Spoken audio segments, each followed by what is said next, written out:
Good evening. Welcome to Illinois Law, brought to you by the Illinois State Bar Association.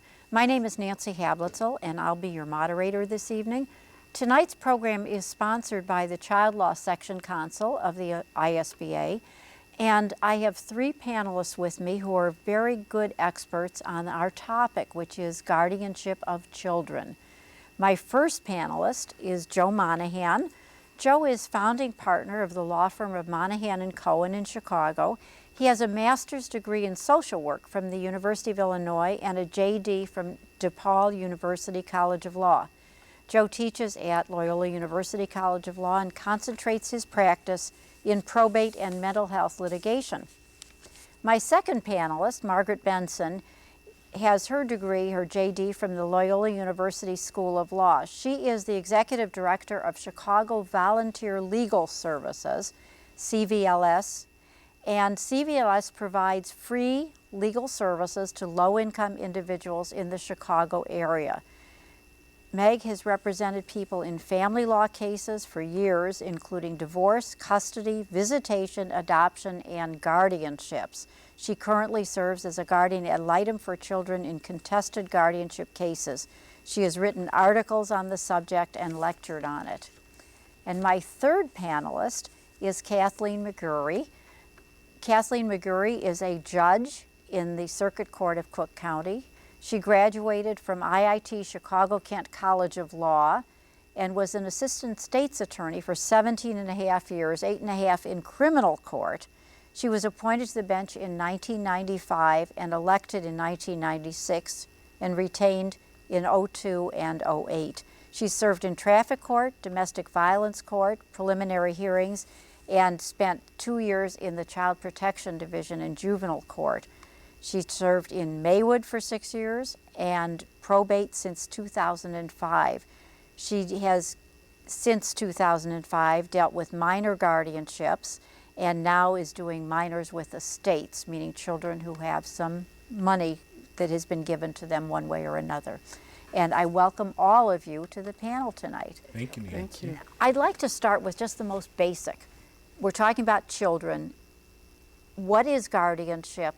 And then we'll go into who would get it and why. But start with, what is a guardianship?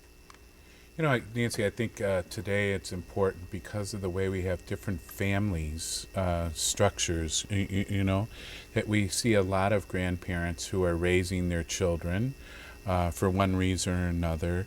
And I think that guardianship is a legal mechanism by which we give some person authority to make decisions for children because they can't make them for themselves. And Judge, you sat in the guardianship court for years and saw all sorts of different types of scenarios. Yeah. One thing that strikes me is that, and even the law treats it this way, that being less than 18 is a disability. You can't sign a contract. You can't do this. You can't do that.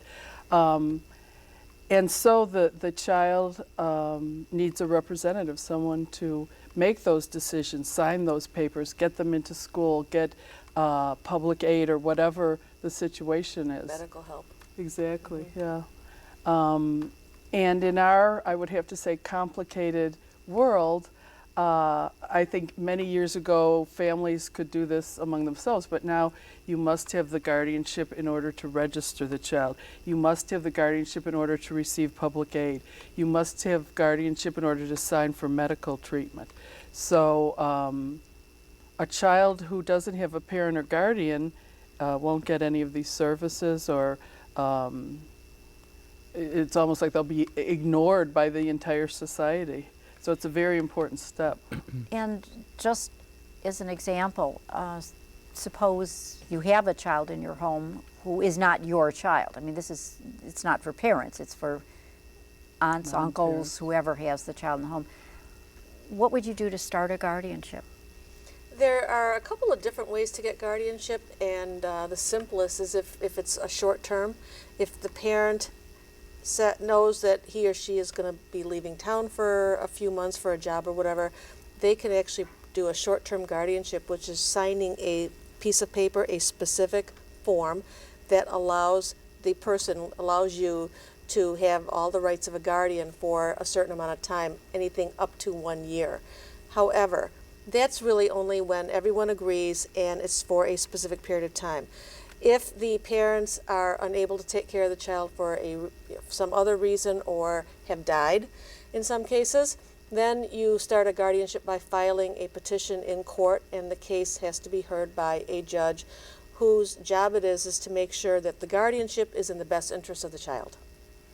And suppose, Joe, you were going to say something. Well, I was going to say recently, thanks to some of the great legislation that Meg worked on, the laws changed in guardianship, in some ways making it easier and more friendly for people, but also to make it more clear of who can be the guardian, who can bring that guardianship petition. Because I'm sure, as the judge knows, there's been lots of disputes about, I don't agree the way you are parenting this child. I should be the parent of that child. And that's why the judges wear the black robes, to try to have those difficult decisions. And one of the things that you have to consider, of course, is whether it is in the best interest of a child. But there are other considerations, Well, too. for instance, parents always have superior rights. Illinois is a very, very strong parental rights state. Joe That's can't, how it should be, as shouldn't it it? should. Oh, Joe absolutely. can't come in. He can't go to court and petition to take my kids away from me without something being seriously wrong. The state can come in. If there's abuse or neglect, the state can come in, take a child away from a parent, and go to court within a short amount of time. But Joe can't do that. Joe can only do it if I say, here, please take care of my child, or I'm not around and the child's been left with him and he Yeah. needs to get But guardianship. let's be real. There are some parents, particularly because of drugs or alcohol, Mental illness. mental illness or developmental disability. It's not really in a child's best interest, right? So we should have someone else be appointed their guardian. Don't you agree, Meg? Sometimes, and I think that's a hugely serious step, and it's not really something that I necessarily should be deciding. In those cases, it's going to be a state-involved case where the parent has a lawyer and the child has a lawyer, and the state can decide whether or not this parent cannot take care of this child. That's a pretty extreme result, though. The U.S. Supreme Court has said that the parent's right to custody of his or her child is one of the constitutionally protected rights. It's a huge, huge step to take a child away from a parent. And I think Illinois law does recognize that parents' rights are going to be supreme, and the court will carefully consider before they take that parent's right to parent away. And guardianship is not the same as, say, adoption or any other condition where you terminate parental rights. Guardianship is thought of as a temporary measure until the child turns 18, obviously, but it's not. It doesn't terminate the parent's rights, and it is short of actual parentage. The parent always has a right to visitation. Right. The parent can come back at almost any time. There are some limits, but at any time, and ask to get the child back, to discharge the guardianship. And in some cases, it works out very well. Like, say you have a mother who's on drugs and a grandmother, and the mother agrees the grandmother should take care of the child while she's dealing with this problem. Unfortunately, sometimes you don't have an agreement like that. What I find so frequently is that there'll be a child who's living with grandfather, whoever, relative, and then the other side of the family, like this is the mother's side, the father's side, they think they know how to be a better guardian. And so there's very serious fights back and forth between the family. And I always tell them that I think a child is entitled to both sides of his or her family. And the most ideal situation is when the two sides can work together and then they each can give the child whatever resources and enrichment that they can. And I think that's the child's birthright. But unfortunately, in so many cases, the people put winning over what's the best for the child. Because I've been reading about this in the paper lately, a lot of families using a guardianship, you spoke about a 1-year short term, for military deployments. Are you seeing a Yes. lot of those? Yes. and we try to expedite those too. But usually in those, there is an agreement. It's by agreement, and Yeah. usually when the parent comes back from their deployment, they, whoever is the guardian, is perfectly happy to relinquish the child back to the parent. They still have to go to court. Yeah. Not everyone understands that if a court granted guardianship, then the court is the only entity that can undo that guardianship. Sometimes people think that mom comes back, here, I'll give the child back. Well, if grandma's the guardian, they need to go to court. The judge has to sign off because really, ultimately, it's the best interest of the child, and the judge is the one who has to decide, make sure that that's okay. That everything's back in place and ready to do that. You know, another part of the new law that I thought was very important was to really try to describe when a parent, when someone other than the parent would be appointed the guardian. So if that parent is not able or is not willing, you know, and as Meg was suggesting, obviously if everybody agrees, then it's going to be okay. But really to say if there is a parent who's ready and there is a parent who is capable of raising that child, then the court's going to look very seriously before they, you know, allow someone else to be appointed the guardian. And that really does mean ready and willing and able. That doesn't mean, oh, the child, I don't like the child's clothes. The child got a bad haircut. You know, it can't be anything, although people have tried. Yes, they have. But it really means this child is not being cared for. This child isn't being taken to school, isn't being fed properly. This child is living on the streets, is homeless. His medical needs aren't being met. That means it's real serious. You know, and I think that's an interesting issue that you brought up there, is that when is it appropriate to go into the probate court versus the juvenile court, Judge? And I'm sure after looking at all the cases that you have, sometimes you would say this would be better to be in juvenile court. Is that right? Yes, especially when both options before me are not good. If the grandmother is Supplying mom with the drugs. right, exactly. Yeah. Then, you know, it's really hard to say that perhaps a foster home would be better, and of course we want to keep the family intact as much as possible, but if neither alternative is going to be good for this child, then we have to look somewhere Or when the else. guardian can't protect the child, there. Right. We'll talk some more about these various options as soon as we come back. We're going to take a brief break. We'll be back in a few minutes with more Illinois law.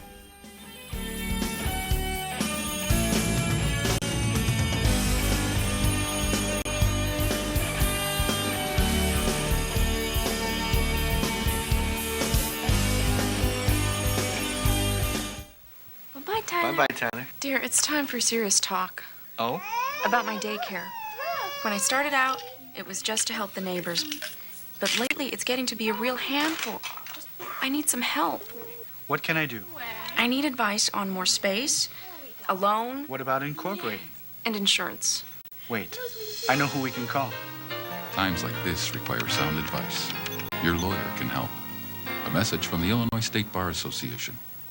It's your fault! Never! Mister! Over and over, I might come home! It's our problem! Leave me alone! Shut up! Out! time and again, No! Drive me nuts! Shut up! You're the dumbest generation after generation. I hate you! I hate you too! Isn't it time we stop the cycle? Now, I hate you! I hate you! stop adult violence. Teach kids peace. A message from the Illinois State Bar Association.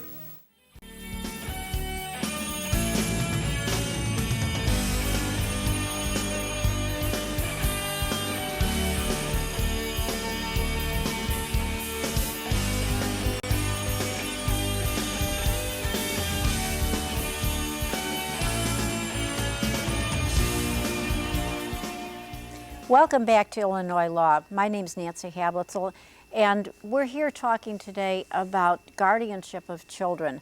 I have three good panelists with me, and Joe Monahan of the law firm of Monahan and Cohen, Meg Benson, who is the executive director of Chicago Volunteer Legal Services, and Judge Kathleen McGurry, who hears these cases in the Circuit Court of Cook County.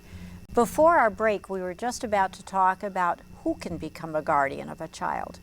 And just give us a few examples. The statute's pretty, the statute says the person has to be age 18 or over. They can't be mentally incompetent. They have to be a resident of Illinois. And they can't have ever been convicted of a crime that involved hurting a child. If they were convicted of a felony that didn't involve hurting a child, they can petition, but the court has to conduct a hearing to determine if they are appropriate. But if it was a crime that involved hurting a child, then they can't even petition. And just as an example, would it matter that the crime was years ago and nothing since, or how would the judge look at that? Well, you would definitely take into consideration the age of the conviction and the nature of the offense. And frequently we see cases involving someone who might have had a drug conviction 10 or 20 years ago. And the nature of the hearing would be to determine if, in light of the conviction, it would still be in the best interest of the child that the guardian be appointed. So the statute at one time said that if you had a felony conviction, you could not be a guardian, and that was fairly recently changed. And those are the cases that I run into most frequently, where someone has a rather old drug conviction, and now they are an appropriate guardian. They work, they have a home, and they've been clean for a long time. Exactly. Yeah. It can be a grandparent, it could be an uncle, it could be an aunt, and actually the process by which a person asks the court to appoint them as a guardian would include filing the appropriate papers with the court, giving notice somehow to the mother and or father, and making sure that they agree, or at least they're given notice of the proceeding. They also have to go through a background check now, what they call a leads law enforcement, a check to make sure that they don't have those felonies. And a DCFS check. And a DCFS check to make certain that they don't have any abuse or neglect charges against them. After that, it requires the person to go to court, stand in front of a judge, and then the judge will make inquiry about what kind of resources do they have to be this guardian, and what kind of commitment will they have to this child or children. And from my experience, the judges do a wonderful job of trying to make certain that the guardian is going to be, faithful to their duties. The other thing that's different is that, Judge, you mentioned earlier, the difference that children don't have the ability to make decisions for themselves, that they depend upon a parent or guardian to make those. And it's particularly tricky for children who have a settlement in money, right?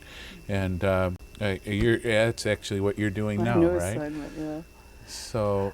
Yeah, where in the previous courtroom where it's just guardianship of the person, you would see a lot of poverty. A lot of our people were at a poverty level and didn't have, the only income they might have via the child might be some Social Security payments. Now for that, you didn't need to open an estate, but where the funds came from, like an inheritance, or I would say more frequently from some kind of settlement or judgment in a personal injury case.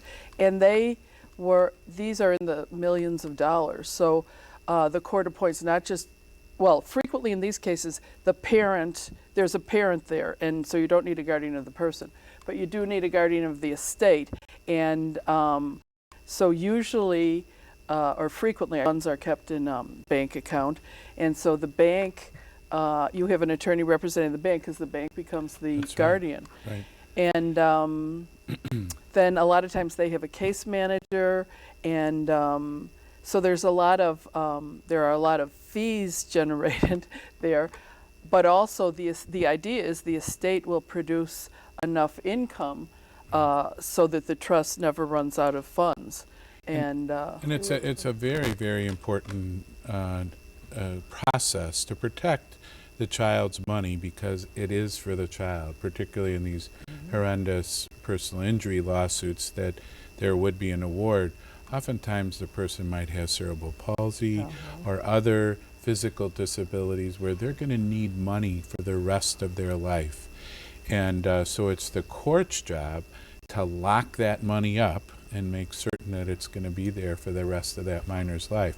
The court will have jurisdiction or will have the authority over that case until the child turns 18. Right. And at that point, then the court has to decide whether an adult guardian would need to be appointed or whether that 18-year-old will have control of the money. So Let's just walk through one of these, just to give our viewers a little bit of an example.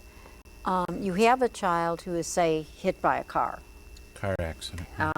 and or something like that, and is seriously injured, and the settlement is $1 million, which doesn't really happen, but I'm using those figures so that people can understand what we're talking about. Whatever the injury was, a birth injury, whatever, the child has $1 million that's supposed to provide his care for whatever he needs. The first thing that has to happen is somebody has to approve that settlement. And that's one of the, the responsibilities of the judge. Is it a fair settlement?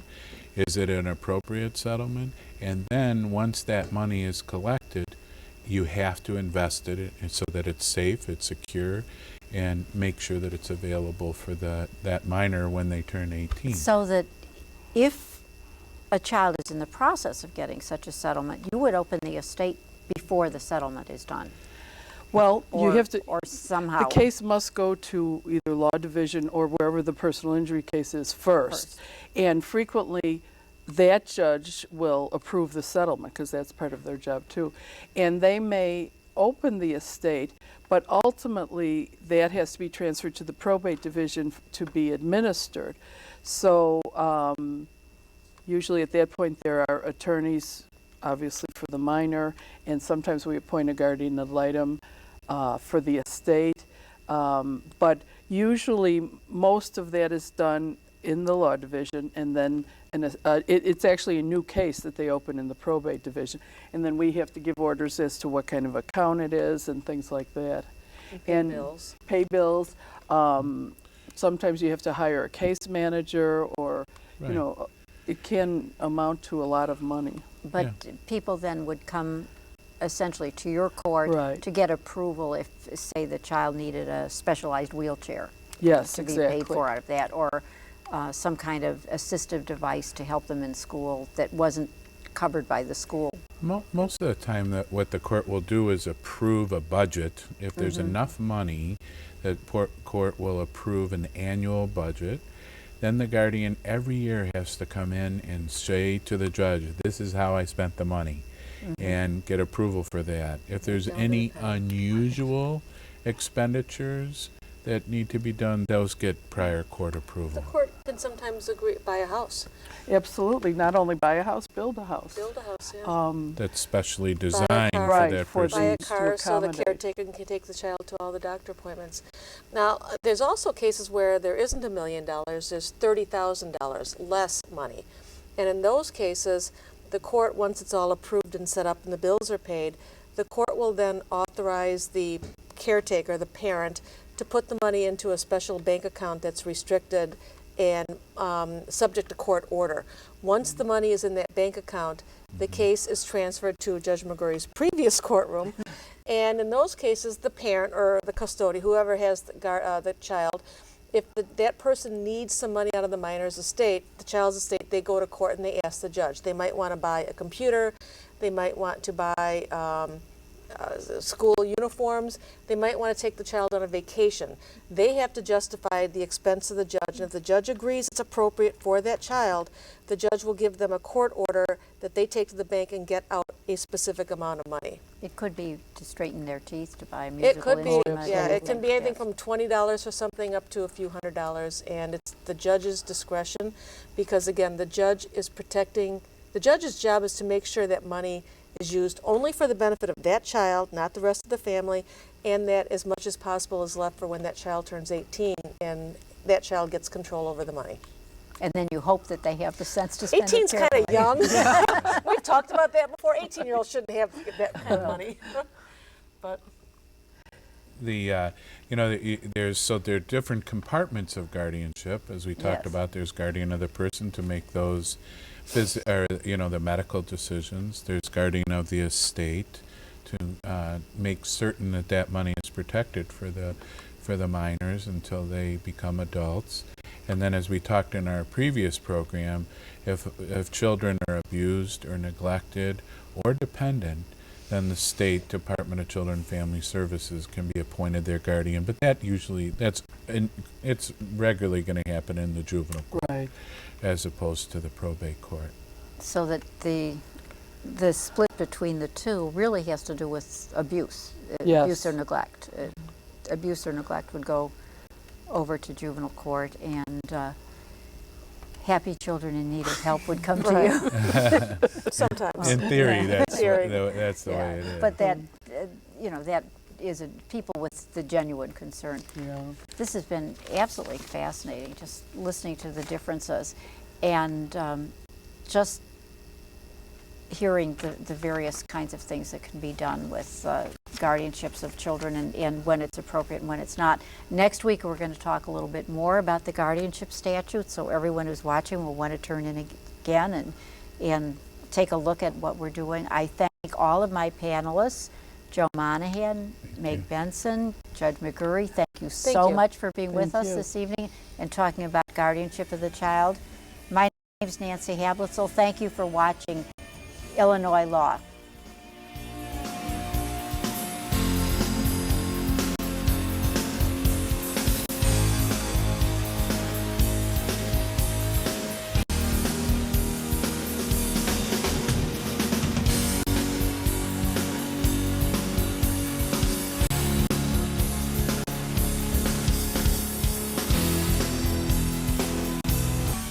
Good evening. Welcome to Illinois Law, brought to you by the Illinois State Bar Association. My name is Nancy Hablitzel, and I'm here with my three panelists this evening to discuss guardianship of children. This is the second of two programs that we've done, and I'd like to introduce my panelists. The first is Joe Monahan. Joe is founding partner of the law firm of Monahan and Cohen. He has his master's degree in social work from the University of Illinois and his JD from DePaul University College of Law. He teaches at Loyola University College of Law and concentrates his practice in probate and mental health litigation. My second panelist is Margaret Benson. Margaret has her JD from Loyola University School of Law, and she's the executive director of Chicago Volunteer Legal Services. CVLS, or Chicago Volunteer Legal Services, provides free legal services to low-income individuals in the Chicago area. Meg has represented people in family law cases for years, including divorce, custody, visitation, adoption, and guardianships. She currently serves as a guardian ad litem for children in contested guardianship cases, and she's written articles on the subject and lectured on it. And my third panelist, closest to me, is Kathleen McGurry. Judge McGurry sits in the probate court in Cook County. She graduated from IIT Chicago-Kent College of Law in 1977 and was an assistant state's attorney for 17 and a half years, 8.5 in criminal court and 8.5 on the civil side.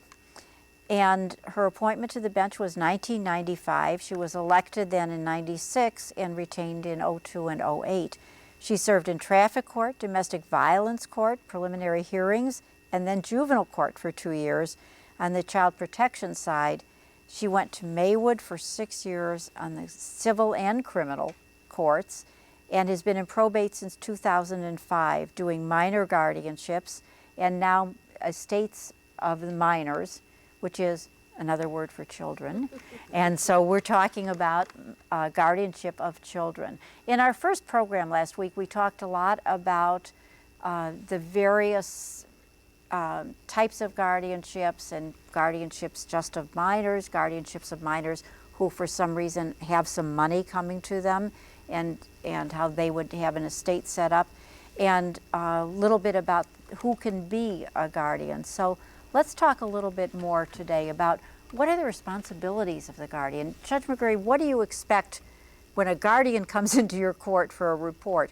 What should they have done, or what do you ask them before they're appointed? Well, one thing I ask them about is their financial situation. I basically just ask them straight out if their income is sufficient to support the child, because The guardianships we do are, sometimes people call them private guardianships.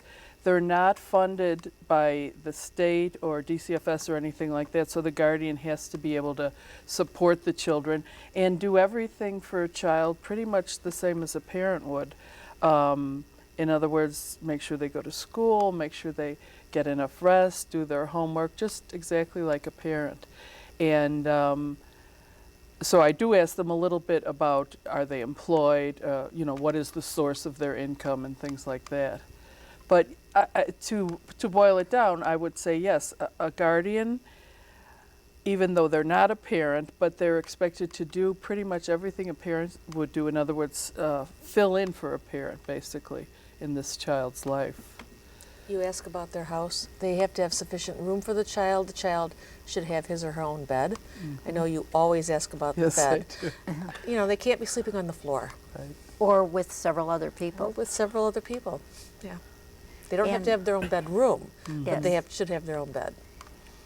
The guardians really have to step in the shoes of the parent and do the statute, the law says they have to procure and make provision for that child, just as if they were their only children, or just as if they were the parent. And that leads to a question about what rights does a parent have. Last time we talked about the parental rights are not actually terminated. Parents still have a right to visit, and I know that, Meg, you get involved in those cases regularly about Quite a bit. A parent who wants to come and visit, and maybe the guardian doesn't think that's such a good idea. And that's one of the things, the guardian has the responsibilities of a parent, plus they really do have to facilitate visitation. They're supposed to facilitate a good relationship between the child and the parent. That doesn't always work. If the parent is abusive or has a serious drug or alcohol problem, the guardian's job is also to protect the child. So those can really conflict once in a while. The parent wants to see the child. The guardian needs to keep the child safe. That's why sometimes the judge can order supervised visitation. The parent and the child see each other at a supervised visitation center or with some other adult there, making sure that the child remains safe. But other times, like Joe said, the parent is safe. The parent is safe for the child, but the guardian doesn't like that parent, and the guardian doesn't want the mom to visit, and will throw things in the way, impediments. Sorry, you can't come Saturday because the child's got to go to so-and-so's house, or we're going to church all day Saturday and all day Sunday, doing things to make sure, and that's a problem too. And the judge then has to make sure that the parent and the child have a relationship, because really, again, it's the best interest of the child, and it's important for a child to maintain a good relationship with the parent. Yeah, I think a lot of times guardians do not understand that the idea is, because guardianship is supposed to be temporary, that eventually, whatever the problem is, it will be over and the child will return to the family. But it's so true that sometimes guardians, and I'm sure sometimes they're acting in good faith, but like there'll be some visitation and then they'll say, well, when the child comes back from visitation, he or she is nervous or afraid or scared or disruptive. And it's a hard concept a lot of times, because it is true that the guardian does have discretion. In other words, the guardian is supposed to act in the best interest of the child and use their own good judgment. Of course, a lot of times, unfortunately, that is not agreeable to the parent or whatever, and so we very often have very many contested cases around the issue of visitation. And the court can enter very specific court orders. You'll see a court order that says the mom will have visitation with the child every Saturday at 10 o'clock until Sunday at 6 o'clock, and it will detail who picks up the child, who drops the child off. It can detail, the child has to take the homework so that the mom can help with homework, or the child must be fed 3 meals while gone. It can be really detailed to almost a ridiculous extent, but sometimes these adults, the adults in the case, need a lot of direction. Yeah, I think in the sort of rare cases where the guardian and the parent do get along together, it goes so much better because they can work things out. They can be flexible. If this falls through, they can do something else.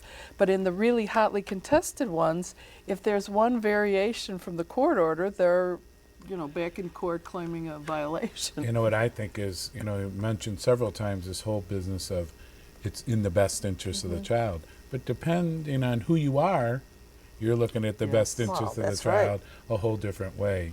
That's a very subjective standard. Right.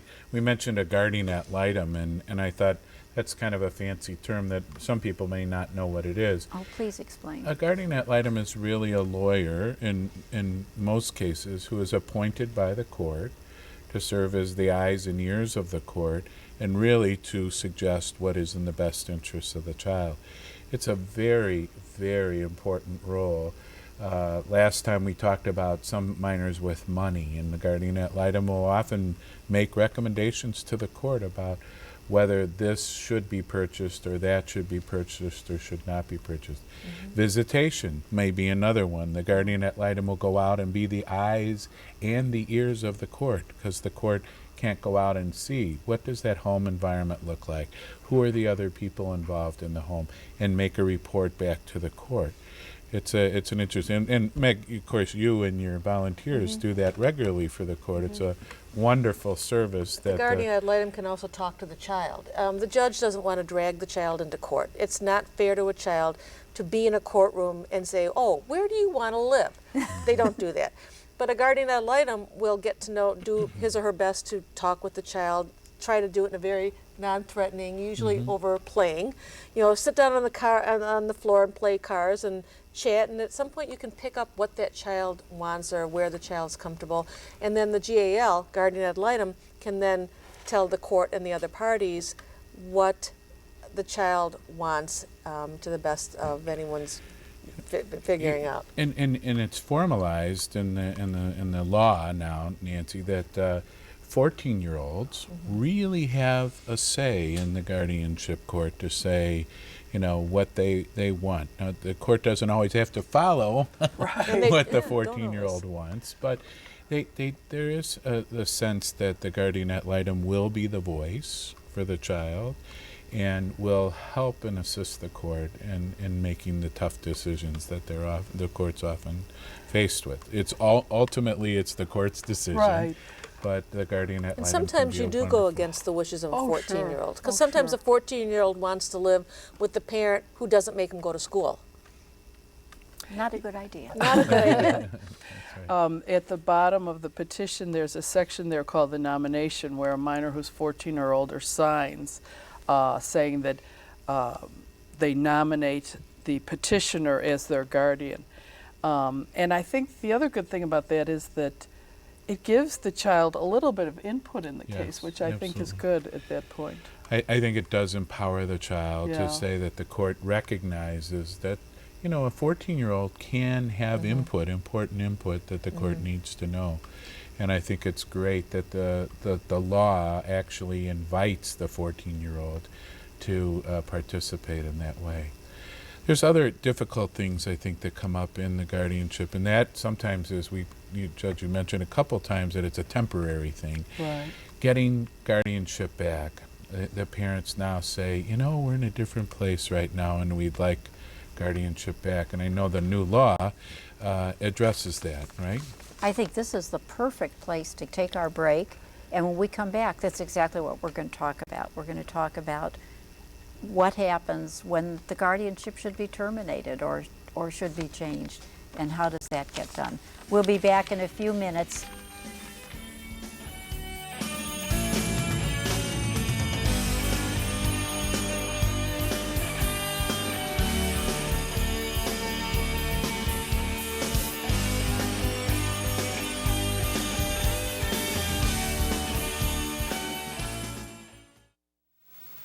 Bye, Tyler. Bye-bye, Tyler. Dear, it's time for serious talk Oh? about my daycare. When I started out, it was just to help the neighbors. But lately, it's getting to be a real handful. I need some help. What can I do? I need advice on more space, a loan, What about incorporating? and insurance. Wait, I know who we can call. Times like this require sound advice. Your lawyer can help. A A message from the Illinois State Bar Association. It's your fault. Never, Mister. Over and over. Come on. It's our problem. Leave me alone. Shut up. Out. Time and again. No. Drive me nuts. Shut up. You're the dumbest. Generation after generation. I hate you. I hate you too. Isn't it time we stop the cycle? Now. I hate you. I hate you. Stop adult violence. Teach kids peace. A message from the Illinois State Bar Association.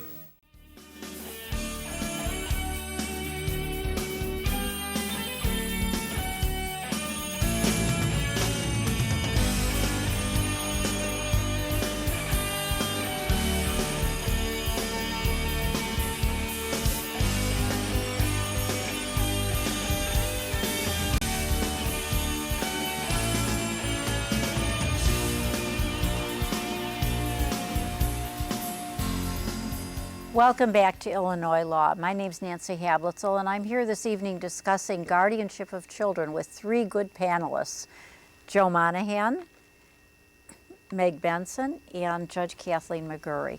And just before we took our break, we were going to talk about Joe's suggestion that we talk about how you terminate a guardianship. How do you get out of it? Yeah, and I think that the new law addresses that a little more clearly than it did in the past. Well, was zero before that. It was like, under the old statute, before this last revision, it was like the Hotel California. You could get into a guardianship, but there was no way out. Right. And now there's a way out. And now there's a way out, and I think the court will entertain the thought that a person, maybe at some point in time could not parent effectively, but now they believe that they can. Change of circumstances, maybe a new relationship with a new or different spouse, a job. A job sometimes is all it takes. A break that person needs. And A house or completing rehab, and they're a different person then. And of course, we always favor reuniting the family, but the good thing about this new statute is that it gives the court some standards to look at. It helps the court analyze the changes and the new factual situation in order to make a decision. So I'm really grateful for the new statute. And some of those standards focus on what's good for the child. Right. The statute still protects parents. The parent can ask to petition to end the guardianship. The parent has to show that something has changed. Whatever was the reason for the initial guardianship, something has changed. So if mom was on drugs, she can come in and say, I'm not on drugs anymore, I'm working and stable, that's fine. Or if mom had a job, was in the Army or lived in California, she can come back and say, I'm back in town, I'm ready to take care of my child. At that point, then the guardian would have to show that there's a reason the guardianship needs to continue. The guardian has a heavier burden. The guardian has to show more proof about why the guardianship should stay than the parent had to show, because the parent has superior rights. And then at that point also, then the judge makes a decision, but there are specific standards. Only as a guideline, the judge isn't limited to those standards. And some of them do involve look at the child. You look at the child. How long has a child lived in his or her current situation? The child's adjustment to the home and the community, the child's relationship with the parent who wants this to terminate, the child's relationship with the family or the household of the current caretaker. And we were just talking before the break about visitation. That is one of the factors. Did the guardian help facilitate visitation? Did the parent actually use visitation? Those are really important issues for the judge to look at. And is it also possible, just so our audience knows, for both sides to agree to terminate a guardianship and just come in and say, we both think it's time to end? Yes, I've actually seen that happen a few times. I have, however, also seen cases where the judge, even if they come in and they say they agree, the judge has said either no or continued it for further investigation, because there are cases where a parent has basically browbeaten the guardian and harassed the guardian so badly that the guardian says, I can't deal with this, I don't want to do this anymore, here, take the child back. And so judges, again, judges are not going to rubber stamp anything until they think it is best for the child. And that's important to know. It's not just a, yeah, we agree, you can do whatever you want with this child. And Because they've that's a- heard so many stories about, they're out of rehab or they found their new whatever, the flavor of the month, and they want to prove that they're able to parent now. And I've been in the same circumstance, Meg, where the judge says, time out here, let's see what kind of track record that you have And before I the totally court will respect approve that. it. That's why that's a judge doing his or her job. And that's another occasion where the guardian ad litem comes in handy to investigate those situations as well, give it an objective eye. And sometimes they need a little bit of time. So the parent says, well, I want to visit my child, but the guardian won't ever let me. Well, what will happen in these cases is we set up a visitation schedule and let everyone do their thing. And 6 months later, mom hasn't shown up for any visits. Well, then we know the story. Or if mom has and has been doing everything that she was asked to do, then the judge has a good idea that mom is being upfront and it's a good thing to end the guardianship. I think one of the important things, and people think that it's a pretty easy part of the law, like so many other parts of the law, though, there are very complicated issues that have to be addressed. I often get the question, do I need a lawyer going into one of these easy Oh, I'll bet. guardianship for children cases? My view, of course, is that it's very important that people understand what their rights are, whether they're their grandparent or the person who is asking the court to be appointed guardian, but also, too, for the parent to understand what their rights are and can they get guardianship back, and what responsibilities, as the law calls it, what are residual parental rights that they have, whether, as we talked about, the right to visitation or other things that are so very important and can be very complicated. And the other reason people really should have a lawyer during these processes is because they're very emotional. This is usually family, and even if the guardian isn't a family member, the guardian who's been taking care of the child is like a family member. And it's emotional. You love that child, you want that child, and as Joe said before, everyone thinks their position is the best thing for that child. So that's a very subjective standard. The lawyer's job is to be objective. The lawyer will step back and say, yes, you love that child, but if you don't let mom see him once in a while, you're not going to do very well. This child needs to see his mom. The lawyer will tell you what is best for your case and be able to present your case to the judge without sobbing and without getting angry. People get angry. They need that distance that a lawyer can provide. Well, also, it's not just the easy best interest of the child. There are standards that that have to be presented to the court to convince the judge who's going to follow the law to say, in this instance, guardianship will not be awarded because the parent is available. Or in this instance, guardianship will be awarded because of these following factors. That's why I think it's essential for these individuals to be represented by a lawyer. And the lawyer will also make sure that all the proper procedures were followed so that if you do become guardian, it's a solid guardianship and a parent can't come back a month later and say, well, I didn't get notice, and the judge then has to vacate it and give the child back to the parent. The rules look fairly simple, but if they're not followed properly, the guardianship isn't worth anything. It's not valid.